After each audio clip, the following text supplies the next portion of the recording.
Bait-baitan kapag kaharap mo. Pero ang totoo, pinaplastic ka na pala. Napakadaming gantong tao. Yung kung tawagin plastic, backstabber. Yung tipong kapag ikaw yung kaharap, puro magaganda yung sinasabi sa'yo. Pero kapag ibang tao na yung kaharap, nako, masamang-masama ka na sa kwento niya. Ikaw na nanonood, ingat ka. Napakaraming plastic ngayon. Minsan, nasa tabi mo na. Kaya mag-ingat ka kasi hindi mo alam kung sino ba yung plastic sa paligid mo. Karma.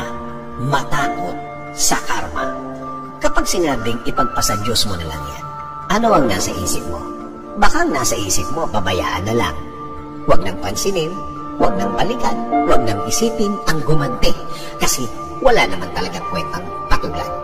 Sa bawat ginagawa nilang mali ang isipin nila na walang balik ang mga ito. Mas nakakatakot ng isipin na ang Diyos na ang didiskarte ng parusa. Diyos na ang magpaplano ng pagganti sa mga taong nanakit sa iyo. Dahil kapag ang Diyos ang gumanti, mas smooth ang takbo ng parusa ng taong gumawa sa iyo ng mali. Meaning, ni wala kang effort, ni wala kang lakas na gagamitin. Dahil nga, Diyos ang gagawa ng pagganti. Hindi ba mas nakakakaba yun? Isa pa, wala kang dapat i-explain sa Diyos kung gaano kasakit ang ginawa ng taong yun sa iyo. Alam niya kung ano ang nangyayari at nangyari sa nakaraan. Alam niya kung paano ka siniraan, kung paano niya winasak ang pagkatao mo sa pamamagitan ng pagchichismis sa iyo. Kung inaakala mo na walang katapusan ang ginagawa ng taong ito, nagkakamali ka.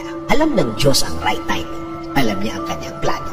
Alam mo naman kapag Diyos ang nagplano, natutuloy na, effective pa, malapit na mangyari ang dapat mangyari. Walang nasasayang na oras, walang nasasayang na pagkakataon. Lahat ito gagamitin ng Diyos sa pagtupad ng kanyang pangako na siya ang bahala sa iyo.